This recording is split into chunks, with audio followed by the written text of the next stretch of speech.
What's up, everybody? Yo, it's unofficially rock and roll weekend here in Brooklyn. The Peach Basement Boys have been going to rock and roll shows. Yesterday, Friday, we went to see Steve's band, Sever the Means. He plays with Jenny. You remember Jenny, right? She comes on the show every now and then. One of the many hot girls that the Peach Basement Boys are privileged to know. And one of the few that willingly admits to associating with us. Go figure. Jenny's on drums, just rocking out, doing all that shit.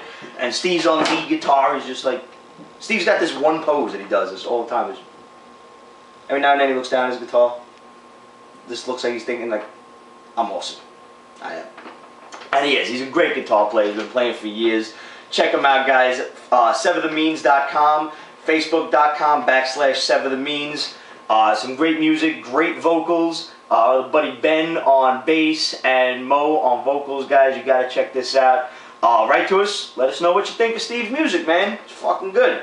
We also seen Rich's band. You know Rich is a fellow Spider-Man nerd. Comes on the show. His band, the Neon Temples, played first. You can check them out at Facebook.com/Neon Temples. As a matter of fact, and today we're going to see my father's band, the Newtown Creek Bogey Band, out in Queens. They are playing at a place called Brian Dempsey's. You can check them out at newtowncreekmusic.com. It's a little bit different than rock and roll. It's a little bit more classic rock, country, and bluegrass. My father's 60 years old, so he doesn't quite get into the whole hard rock scene. But should be some good music. Check them out if that's what you're into. So before we get to this week's comics, I do want to get into one very important topic. If you guys seen this picture up on Facebook, this past week I moved my entire comic collection down to the basement. And Tony Ornelas, I hope I got that last name right, he made a quip. He was like, "Good God, man, someone stole the rims off your comics." And Tony, I do want to say that I actually laughed out loud at that at work and people were staring at me. But and on the side, I really dislike when people use LOL as just like a "I have nothing else to say to you" comment. I know you're not laughing out loud. Don't fucking write it. If I write LOL, that's because I lolled, motherfucker. I'm laughing out loud like an asshole to myself. You're welcome, Ramon. Anyway, I'm digressing. Tony, I have to keep these things on cinder blocks because you guys know from watching the show that the basement was prone to flooding. We had the check valve put in. The last time I forgot to close the check valve, it fucking rained, and I had a swimming pool down here. So that sucked. But elevating your collection off the floor about 8 inches or so should protect against most floods. Now, in the event that, you know, God forbid a fucking water main breaks or something like that, ain't even gotta be in your house. What if your fucking neighbor's house something goes wrong and your shit gets damaged because of it? Yeah, you sue the neighbor, but what the fuck? I mean, you're not going to get shit from your homeowner's insurance because chances are they don't cover extensive comic collections. Or one of the worst parts is, because I did a lot of research on this past week, homeowner's insurance is going to take the average price of a comic book today, which is $3, give or take. They're going to multiply it by how many comics you have. Now let's say you got 7,000 books times $3, that's $21,000. Now that's great if you only buy new comics. But if you're like me and you get into Silver and Golden Age stuff, your collection doesn't stop at $21,000. So you need some kind of private insurance. And honestly, collector's insurance is one of the most important things for people with very big, extensive comic book collections. Now, I ain't trying to say my shit is expensive, but I got a lot of books that I've been collecting for years. So I went digging for a couple of different companies, getting quotes online, and the best place I came up with was collectinsure.com. Basically, they give you, you tell them the quote, you make up your own price, whatever it is. Just for ha-has, I plugged in $1 million for a comic, $1 million, whatever, that's what the collection's worth. And then they ask you if, you have some sort of security system, which you should, either a safe, some kind of vault, or preferably some sort of alarm system in the house that calls the police or calls the security company if, God forbid, somebody breaks into your shit. So you fill out yes for that or no if you don't have one, but if you don't, you should look into one. And then in about a flash, they give you an online quote. Very simple. As it were, for the $1 million and for a security system, it was $2,500 a year, which God forbid, that protects you against fire, theft, flood, alien invasion, whatever, paper-eating roaches. I don't know. I don't fucking know. Any kind of damage, your shit is insured. You know, nobody stole the rims off my comics, but I want to protect my stuff as much as possible. So I actually will be ordering collector's insurance very shortly. I'm just trying to work out, you know, a price that I think reflects what my collection is worth and something I can afford on a yearly basis. My shit is not worth $1 million, but yeah, I wouldn't mind insuring it for $1 million. But, you know, I'm not inviting disaster either. I don't want something bad to happen to it, and I don't think any of you guys do. One of the best lines I heard was, if it's worth collecting, it's worth protecting. And, you know, just think about it, guys. This is a big hobby for us, and if I lost my shit, I would lose my shit over it. I would absolutely be devastated if something happened to my comic collection. I had a flood once, and thankfully, I only lost 6 books, and they were all new, nothing that couldn't be replaced. But I'm fucking running around while water's filling up in the basement, and I'm putting comics on tables, on chairs, stacking them up everywhere. And, you know, I'm watching the water cascade above my DVD rack. I lost H through J and T through Z. I'm looking, I got a box in my hand like, sorry, boys. Sacrifices must be made, man. Shit was crazy. It was scary, you know? So by all means, please, guys, look into collector's insurance. CollectInsure.com, I found, gives you the best price. So, moving on, let's go through a quick shot of this week's comics. Aquaman #6, possibly one of my books of the week. I really enjoyed this. Aquaman wasn't in it too much. Last we saw of him, he was stuck in the desert and investigating the sinking of Atlantis. This is all about Mera, and Mera's a total badass chick. Do not get on her bad side. She has Aquaman controls the seas. You know, he controls fish, talks to fish and shit. Mera controls water. So this dude is starting in with her, and she sucks the water out of his body. She's like, right now you've been without water for a day, 2 days. Now your head's starting to hurt. You're starting to get dizzy. 3 days. You're having hallucinations. You can't stand. And the fucking water is just beating out of this guy. It was awesome. Awesome fucking book. I can't believe I like Aquaman right now. It's like Jeff Johns, when he gets hold of a character, can just make them so badass. It's incredible. He did it with Green Lantern. He's doing it with Aquaman. I'm a little upset that he's not doing it with Batman right now. That should be next, because right now Batman to me is falling by the wayside. He's becoming either a punk or an amateur, and we need to elevate Batman above Green Lantern and Aquaman on the badass level, because as far as I'm concerned, Batman is the be-all, end-all of badassery. So, disagree with me if you like, I don't care. Green Lantern New Guardians. I'm actually glad I stuck with this book. It's proving a lot more entertaining than some of the other DCNU books. Right now, they're in this orrery of, it's just a big ship that's a solar system wide. It's the size of a solar system. It's literally planets that are mechanical and a spaceship. So think a bunch of Unicrons attached together. And they're all governed by this one Archangel Invictus guy. We only saw him last issue. We don't know nothing about him too much. Next issue will be his origin, so very much looking forward to that. The guy's pretty cool, and I want to know why the fuck he's nuts. And, you know, why he thinks he's on some sort of holy mission. Flash #6. I'm not enjoying this series as much as I was hoping for. I really do like The Flash. They gave Captain Cold a whole bunch of new powers. He doesn't need freeze guns no more. He's like Iceman now. He just does shit with his hands. He's in some sort of weird, like, vest with no shirt on type of thing, and his hair's all spiked up. He looks like as if a hipster and a surfer dude had an unholy love spawn. I'm not that into it, and I really like The Flash, and I wish that wasn't the case.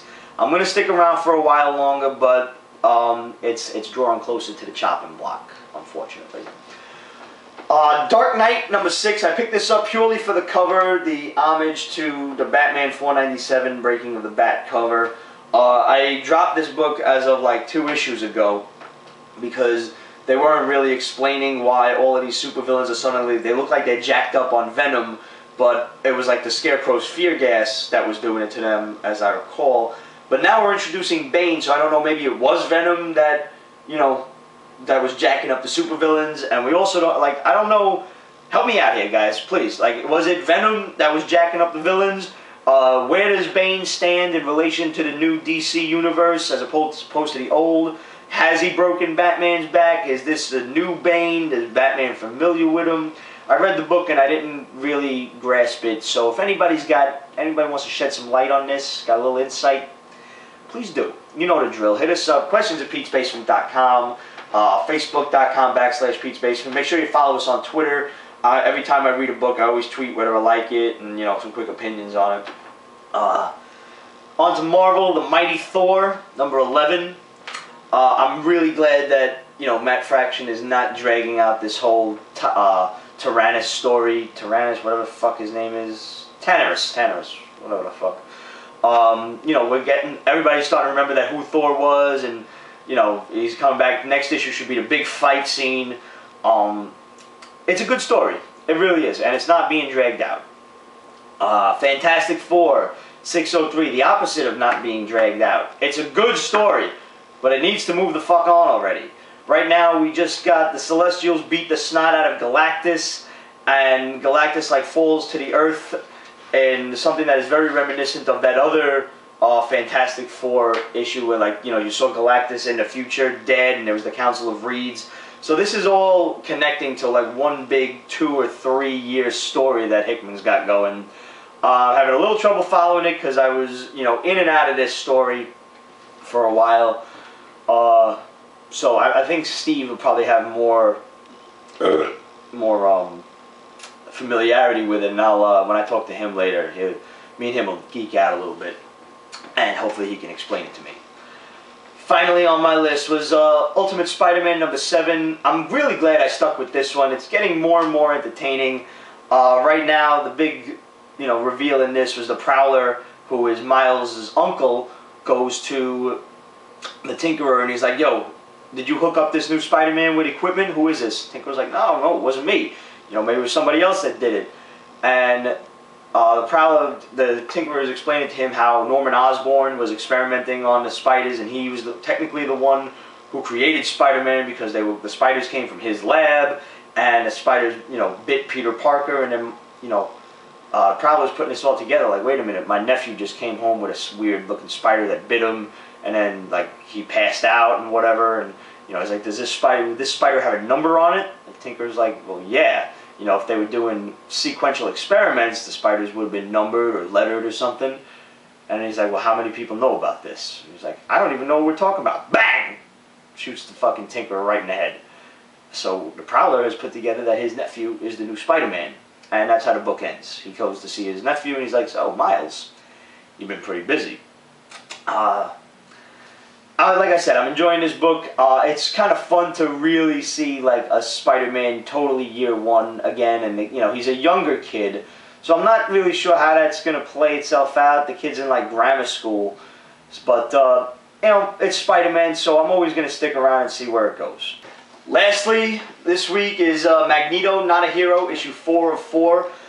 This story was actually pretty cool. I will tell you this much, you can just go out and pick up this last issue here, and not even have to worry about the build-up for the first 3 issues. Save yourself the $3 times 3, $9. Go buy some pizza or something like that, a matinee movie ticket. It's probably about $9 now. I don't know.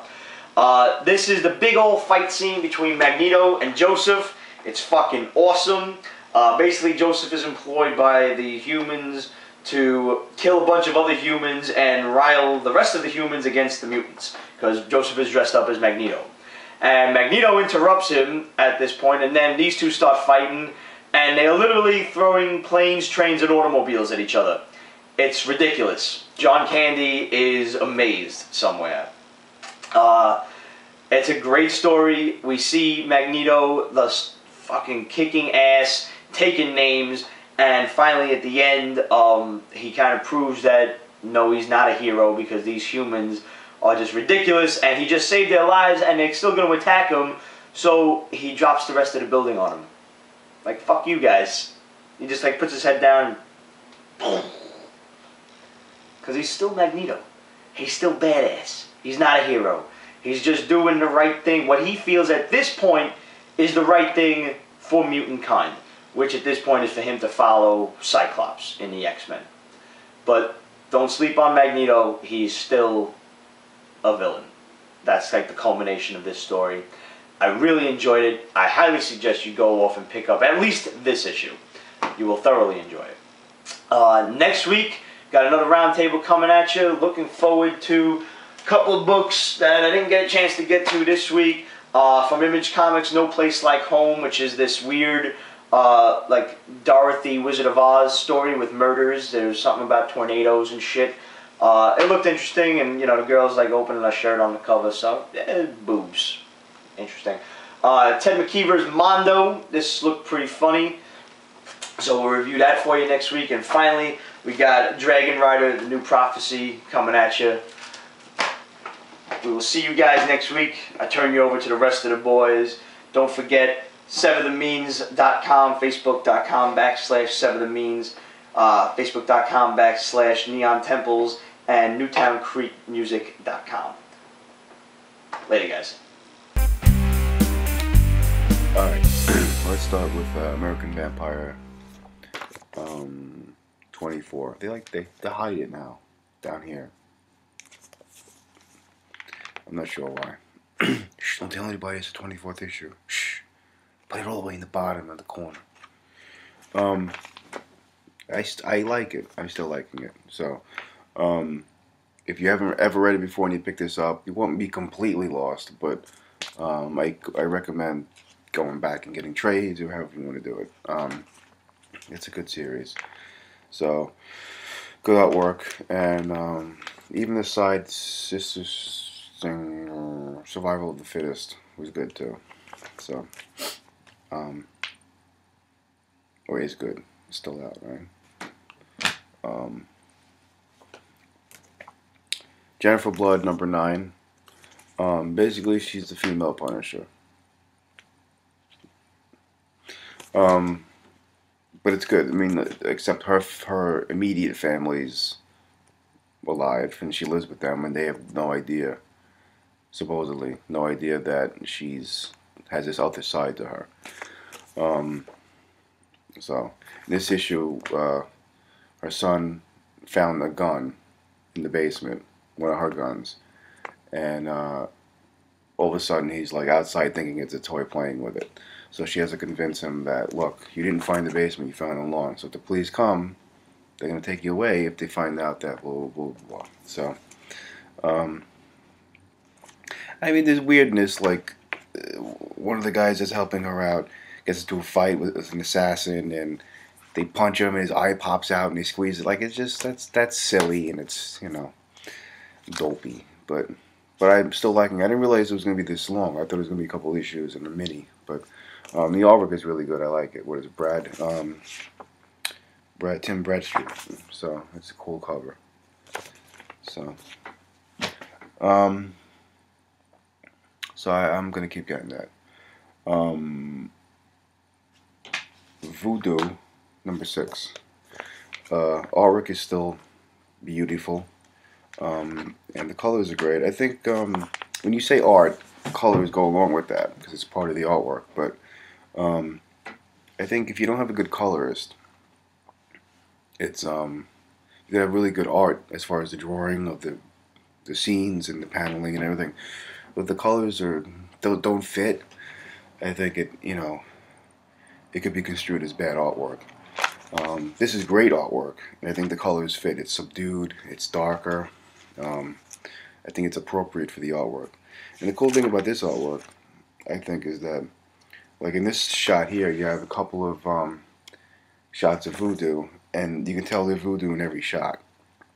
It's not, some artwork, I mean, it's a type of artwork too, but some artwork, in one panel, the character looks completely different than the other panel, and I think that's not, it's, especially if, introducing new characters, not that voodoo is, but you want to make sure that it's recognizable, so you're not confused. Like, what the hell's going on? But basically, you find out that she finds out that she's a clone. She's found out, I think, the last issue, which we're dealing with aliens and stuff. So clones is, I'm not, as a whole, the basement's not a big fan of clones and time travel and stuff, but because it takes place, it's a very fantastical world.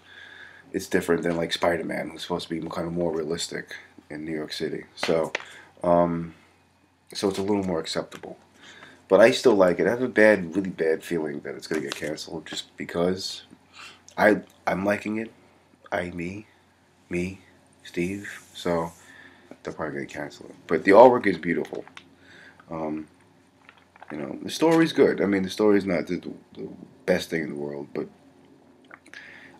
I think the artwork definitely makes up for any kind of flaws in the story. But I'm gonna keep getting it until the end. However, if the artwork were to change, it might be a different story. I would still pick it up, but the artwork is that good. Teenage Mutant Ninja Turtles, Teenage Mutant Ninja Turtles, Heroes in a Half Shell, Turtle Power. Sorry, just had to do that. It's cool. I like it. Artwork is great. Colors are great. Writing is good. So, it's already issue 7, kind of slow going, but you do see Krang right there. That's cool. Pete's always talking about stuff making him feel like a little kid again. That as soon as I saw that, I immediately crapped my pants. Okay, moving on. Okay, so I told Pete I did this. Pete's like, what is wrong with you? Do you need to see a doctor? I picked up Uncanny X-Force 22. See, that 22 right above there. Right away. Bam, 22. Where is it? American Vampire. You gotta do a little searching. I think I just wanted to see how the story ends and give it not another chance, but just kind of like, no, okay, I read this horrible story to the end. I'm a better man for it, but story's still not over. Still not over. So I'm reading along, all right, weirdness, and then I get the Barrister Skinlessman presiding. It's not enough. You got the fucking goats. You got Barrister Skinlessman. Barrister Skinlessman. I closed the book. Actually went one more page. Barrister Skin. My head started to hurt. And I started to get dizzy, so I closed the book. And I'm done. That's it. I'm done.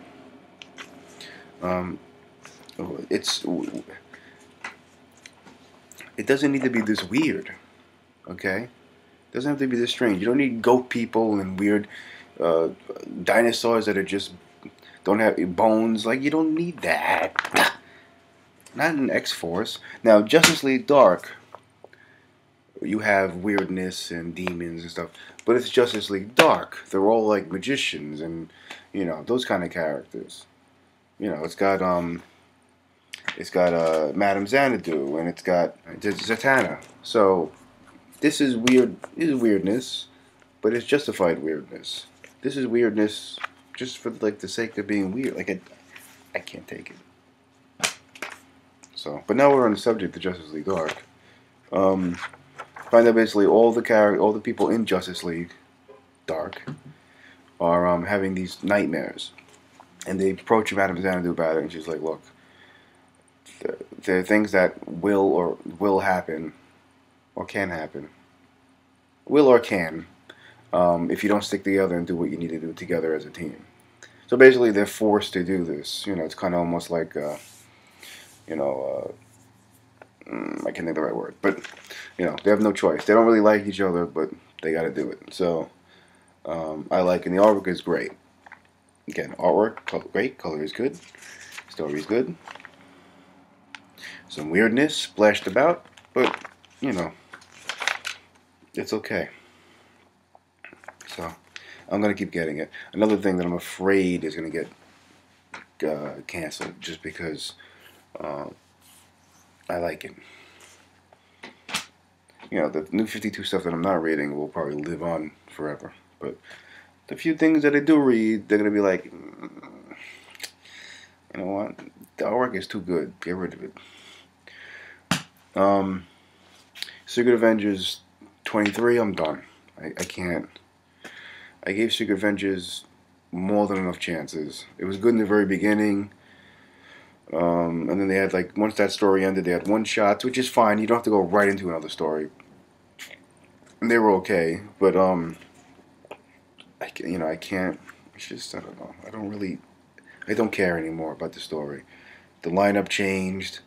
And the two things that are gonna be dropping, coincidentally enough, both written by Remender, who we mostly all agree is hit or miss, mostly hit. No, mostly miss. I'm sorry. So, there are a few good things that he wrote that come to mind. I think he wrote the Back in the Bayou story that the Punch Max. I think that was him who wrote it, and that was a very good story. But you don't need weirdness. If you're gonna have weirdness, make it appropriate. Don't put it in a story with X-Force. You don't need Goat Men and all that bullshit. So okay, Fantastic Four 603. Next 604 should end the story, then 605 starts a new story, and I think a new creative team, which is fine by me because you need to breathe some new energy into it. So you don't need to have the same person writing the stories over and over and over again, story arc after story arc after story arc. This. Oh, excuse me. Sorry. So, basically what happens is, spoiler alert, at the very end, they're going to be saved by the Celestials, and they're going to be saved by the kids. Come from the future. Time travel. But time travel happens with Fantastic Four. And it's kind of been leading up to this. Hickman's whole run since the beginning of, whenever he started. I forget what issue. 560 something, I think. No, that can't be that. That can't be right. Whatever it is. It's,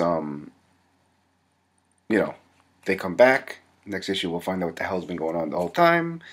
And then we'll move on to the next story. And one thing I do like is that when Johnny came back a few issues ago, he just was back. It wasn't like, I can't do this. I can't do this anymore. This is Fantastic Four. He just, boom, right back in the team. So, I'm assuming next issue, Spidey's going to be like, my work here is done. See you later. I'm going back to wherever he's going to go. Avengers or just back to Queens. So, and then finally, Chew. In this issue, you find out, if you allow yourself to understand that these people with these crazy powers, you find out Chew's daughter has the same powers as he has, where she could eat something. I think she could even sniff something and get like a history on it, and that kind of a thing. But what you find out, I don't think it's really a spoiler, but I'll throw it up there anyway. That not only can psychopaths eat something and learn its history or its origin, they can also gain powers from someone that they're ingesting. So, there's this character who can mold chocolate into something, and then the thing that he's, like, say he takes some chocolate and molds it into looking like a gun. The gun will then be functional as a gun. So of course they're after this guy, and this guy gets killed by this other faction, and she gets a hold of his arm and she eats it, and now she can do the same thing. So that's at the very end. So that's cool. It's kind of cool to learn that the psychopaths can now, without even realizing, probably gain powers from whoever, by eating or whatever. So that's a cool little new thing. So I don't know how issue 24. So 2 years now. It's been good. It's been good since the beginning. From issue 1, it's been good. and it still remains good. You know, he's good. Layman's adding freshness and new characters so that it remains a cool story without like kind of exhausting the same thing over and over again. But I think, you know, when we interviewed him a couple years ago, he said it's going to be like it's probably a 60-issue run, maybe a 50-issue run, and then that's it. You know, it's not going to go on forever and ever. So, pick it up, chew, and that's it. Yeah. Okay, welcome to another exciting episode of Ramon's Bedroom. Yeah. Now the basement's under duress. Pete's rearranging stuff. So hopefully next week there'll be a basement for us to go back to. Anyways, let me get to the many books I have to review. American Vampire number 23, 24, 24 came out. It's just filler. I wish they'd do more Skinner stuff instead of things revolving where Skinner's involved. Skinner Sweet being the main villain of the book. Main character, really. Well, he's a villain, but yeah. Anyways, moving on. DC Aquaman number 6. One of those books that I just look forward to every month. Hands down. It's good. It's funny. It's action packed. The Aquaman jokes are getting kind of 6 issues in, really, but it was cool and seeing Mera in this and her origin, at least a good amount of backstory on her. It's just very interesting, and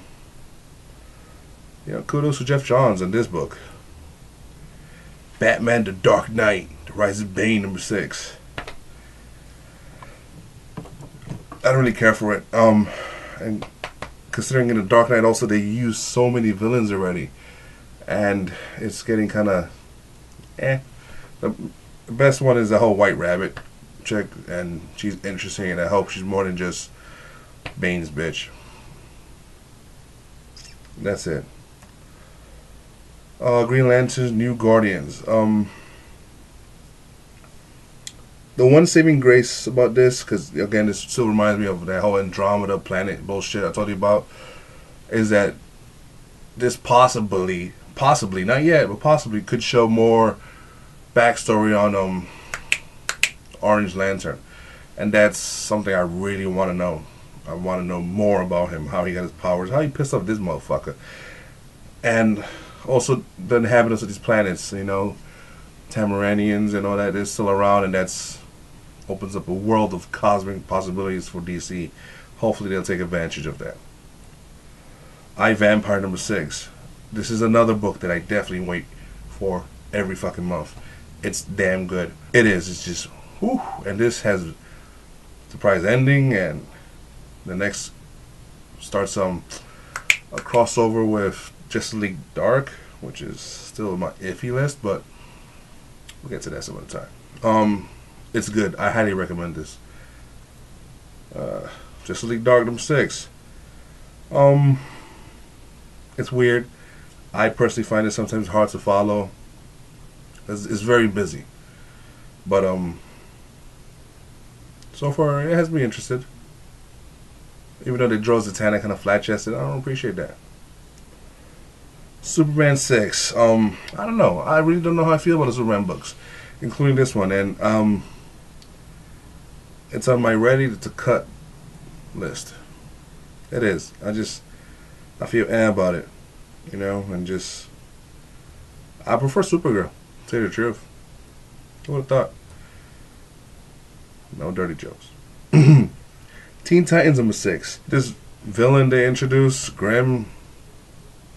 I don't know. I mean, he's okay, I guess, but I think they're gonna milk this Nowhere shit, and things are gonna be related to Nowhere for such a damn long time that it's gonna really piss me off. I don't know. I mean, again, I try Teen Titans just like I try Legion all the time. I always end up leaving it. The Flash 6. Ooh, nice. I would like for them to explain how Captain Cold got his powers and whatnot, but the art and the story in this is just, you know what I'm saying? Just really, just damn. And the fact that he's dating Patty and not Iris, and hopefully they'll be man enough to keep it that way, not go back to that old woman. I don't know. It's just, this is the new DC universe, right? So let's change it up a bit, just a bit. Voodoo number 6. I like it. I've always liked Stormwatch characters. I think they don't really know what to do with these characters, but they're forcing us, those characters, down our throats. We're starting. How do I feel about this? I like it, but it's not good enough. Yeah, that's it. It's not what it was when it was Image, and I blame Jim Lee for that. It's your company. Those are your characters under your fucking banner. Where the fuck you at? Stop joining Justice League and do shit right. I said it. Chew number 24. If you're not reading this series, I just don't know what the fuck. I mean, it's awesome, it's funny, action-packed, hilarious, makes fun of itself, makes fun of others. It's just, you know, don't be Pete. You know, Pete has his shit just collecting dust. So don't do that. Get the trades, read them. Highly recommended. Morning Glories number 16. Okay, I forget the name of the fan that recommended this to me, because I'm horrible with names. Horrible. But that fan did me a favor and a curse, because now I gotta wait every fucking month. When they recommended it to me, I think it was up to issue 14, so I just got all 14 and just went crazy. Now I just gotta wait, and that sucks. I hate waiting for this book every month. That's how good it is. It's just, I wait to March now. Fucking March. Okay, Witchblade Red Sonja number 1. It's just one of those crossovers. I'll leave it at that. Seriously, just one of those crossovers. Avengers Academy number 25? 26? 26. How does Ramon feel about this? Ramon hates time travel. It's done too much. Certain people can deal with time travel and multiverse and universe and extra dimensions. The Avengers always seem to be dealing with it, always with the same character, Kang. This case, Kang hasn't showed up yet, but I don't know. It's a good book, I know, but I don't like that aspect of it. The characters are great. Characters are written well, drawn well. It almost reminds me of old comic book feel. Mind you, I'm fucking 32, so for me, old is 80s. But it just has a nice richness to it. The characters and the passion they're written in. But that time travel shit really is just, you know, just. Anyways, Fantastic Four 603. I don't know what I can say about this book. It's book of the week.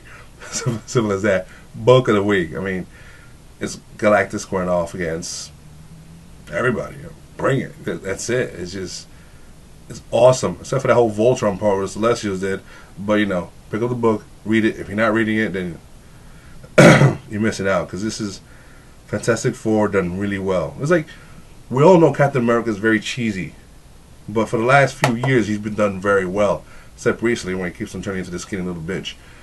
But we also, I think most of us also thought Fantastic Four is kind of the cheesy group of Marvel. But lately with Hickman, it's just been, you know, just, it's on point.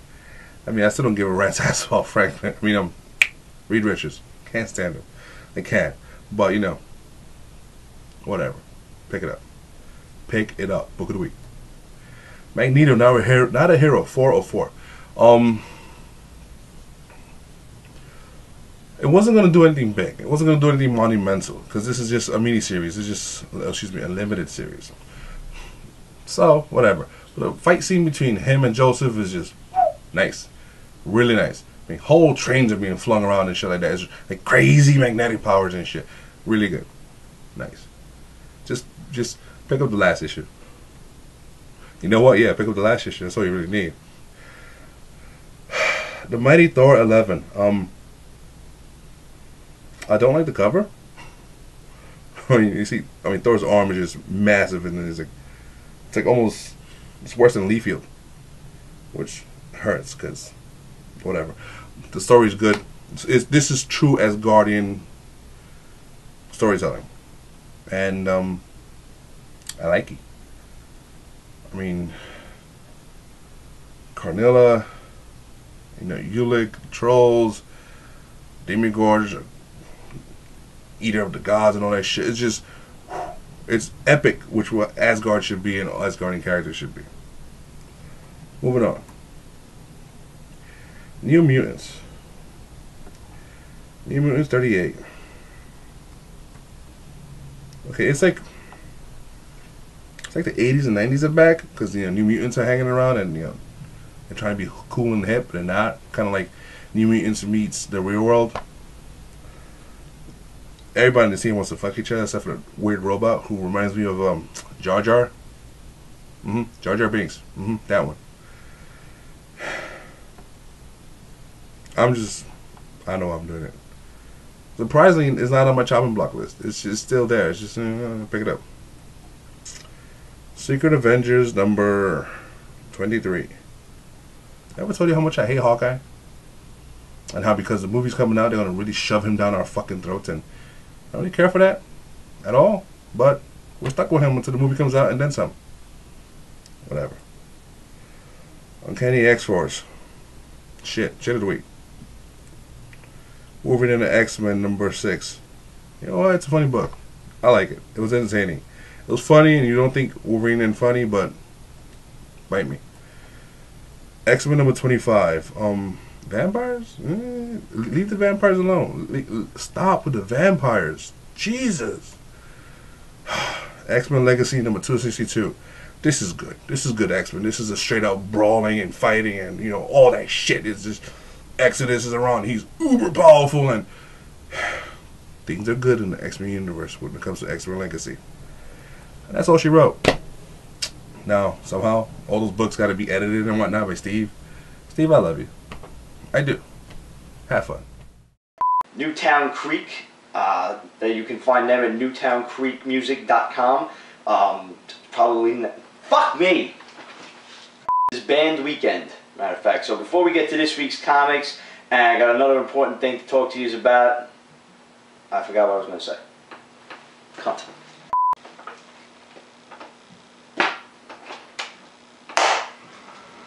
Of course. Fucking barrel has got to go on. What's up, everybody? It is officially rock and roll weekend here in Brooklyn. Last night we went to see Steve's band, Duh. It is rock and roll weekend here in Brooklyn. Fuck. Ugh.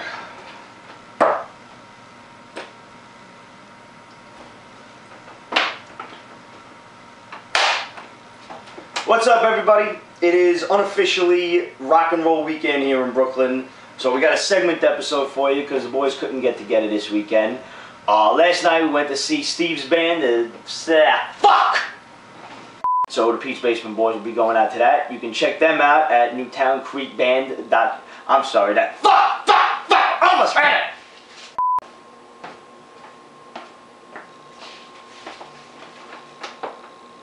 I need something to drink. Hold on. What's up, everybody? Yo, it is unofficially rock and roll weekend here in Brooklyn. That door just opened? Yeah.